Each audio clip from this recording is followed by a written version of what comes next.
Welcome to the Bleach 1000 Year Blood War arc review slash commentary slash Taco Bell slash Pizza Hut slash intervention. Uh, anyways, we were on episode 15.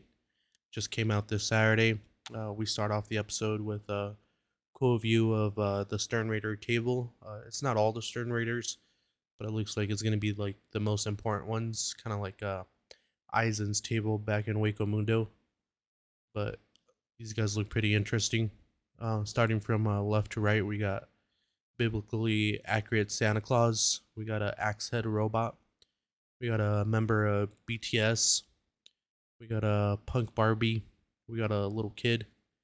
We got the Grudge. We got the girl that killed uh, the guy in the last episode after taking advantage of him. We got the main character from Greece. We got the leader of the Aryan Brotherhood. We got an old guy with glasses.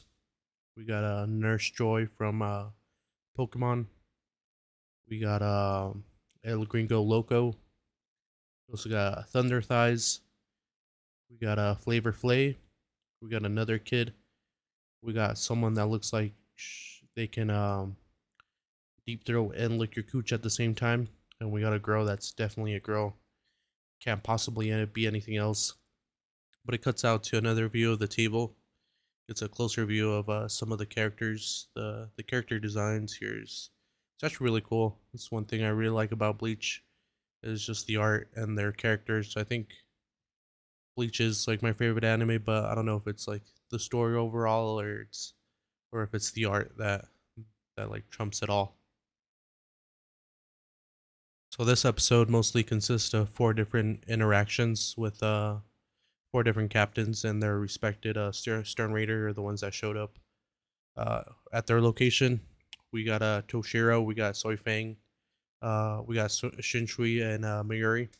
My favorite one was probably Toshiro and Matsumoto facing off with Stone Raider H Basby. I thought he was Stern Raider B just because of the name, but doesn't really matter too much. Toshiro and Matsumoto look really clean, really nice. I do like the updated art in the anime. But anyways, of course, you gotta get the fire guy to face against the ice guy because it's a cool contrast, and they do have cool art for Basby's fire, and Toshiro's ice looks really cool too. One thing I also like is that Matsumoto helps Toshiro because he doesn't have his Bankai because the Stern Raiders took it last season. So basically, she's fusing her like dust from her sword to make Toshiro's ice stronger, which helps him out and helps like kind of close the gap between Basby's fire and his ice, which is a nice touch. I kind of don't like that Matsumoto kind of just tells Basby what they're doing. I think it's something that happens in a lot of animes. Um, but I feel like you don't want your enemy knowing what you're doing, but so that's not really neither here nor there because everyone does it. It's just like a little pet peeve. But anyways, we do have this cool scene where Toshiro kind of blasts Basby with the ice. Looks really nice. You can really tell the budget for the anime is super high this time. So after Basby kind of gets beat up a little bit, we see his real power, or his power is fire, but we see it how he implements it better, and that's just by finger blasting everyone.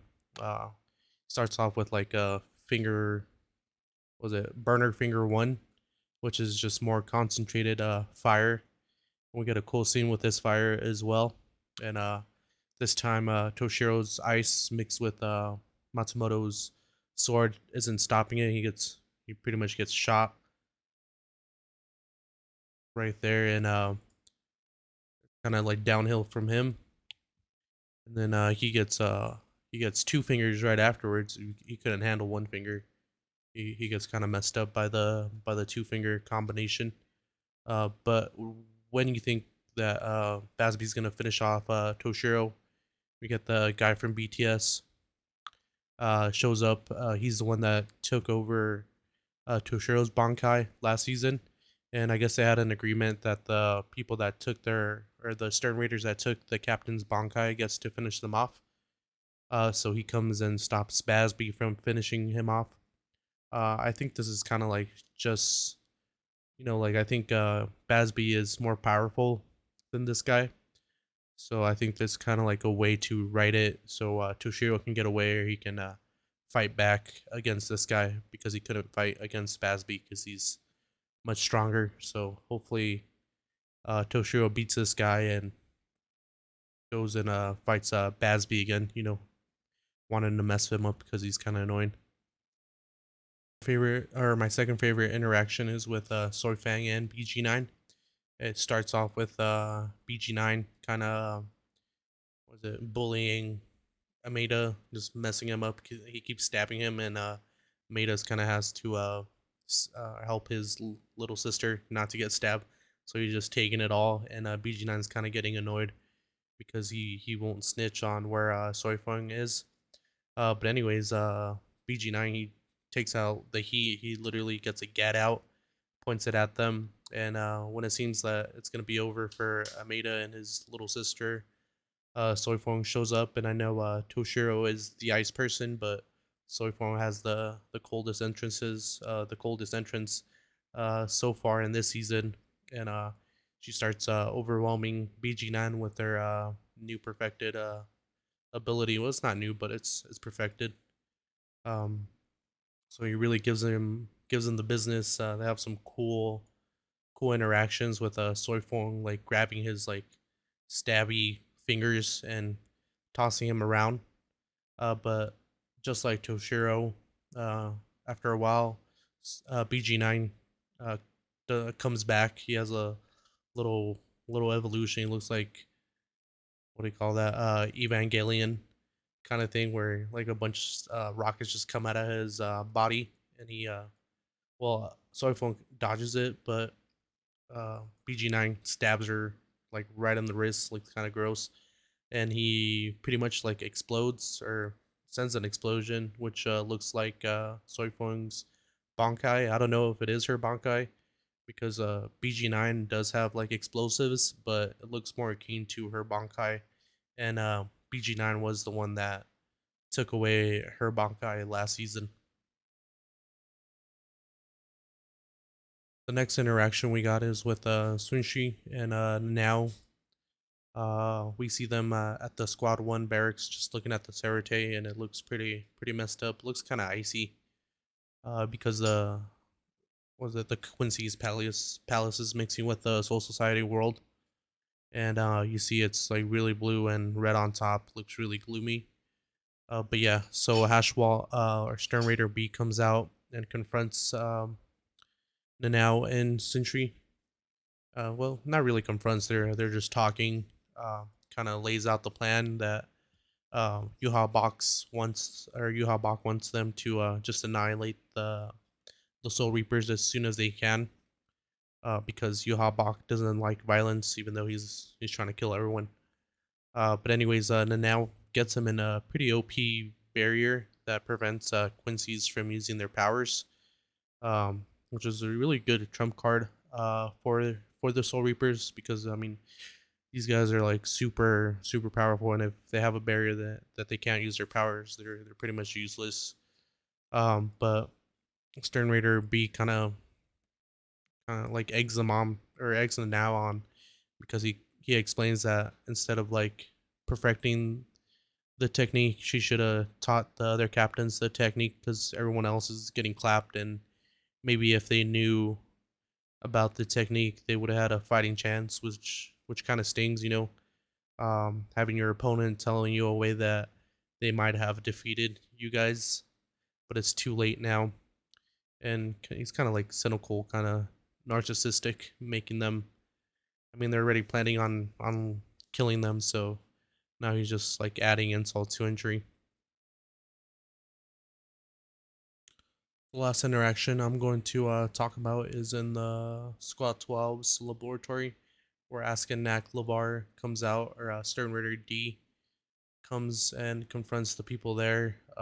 Askin looks like Aizen's even cooler cousin, if that's possible. But at the same time, Mayuri finally comes out of the room he's been in for the last few episodes with Nemu, and they're sporting the new fit. Um, they got like some weird, like puffy, glowy outfits. Mayuri looks like a sunflower, and Nemu has a like a top hat with a bow. It's kind of funny. Nothing too out of the ordinary for Mayuri. You know, he's a pretty weird character. He even has his little coke line nail for taking bumps and stuff like that. Uh, but he explains to the audience and to asking about why he's doing it. He kind of figures out that, or Miuri kind of figures out that the Stern Raider are using shadows to like get around, and part of their power is using the shadows. So he kind of eliminates that by having this outfit and having like the lab not cast any shadows. And Askin kind of backs off. He thinks to himself that Mayuri is gonna be like too hard to kill, because Mayuri, like, he has like a backup plan to the backup plan, and even if you defeat him, there's still the very likely chance that he's not dead and he's just gonna come back, just like when Uryu faced him back in the Soul Society arc from like episode 1552 or something like that. But yeah, so they just kind of talk a little bit and they separate. But after that, Murray does get a phone call. In this phone call, it is Kisuke Urohara calling him. And if you're not too keen on the history of Kisuke and Mayuri, Mayuri used to be Kisuke's lieutenant, and he never liked Urohara. He kind of thought that, or he would like to think, Mayuri would like to think that he's smarter than Urohara. It's debatable, but most people agree that Urohara is smarter than him, and that's kind of why he despises him. So this phone call is a little bit funny to me just because of that. But Kisuke does drop a bombshell that he figures out how to get the captain's Bankai back. So it's pretty big news. Hopefully they implement it next episode, because you know Toshiro and Soy Point still getting clapped. I don't think they died. I know they in this episode they said their spiritual pressure disappeared, but Bleach they kind of say that all the time, and they're perfectly fine. So that's good news for the Soul Reapers.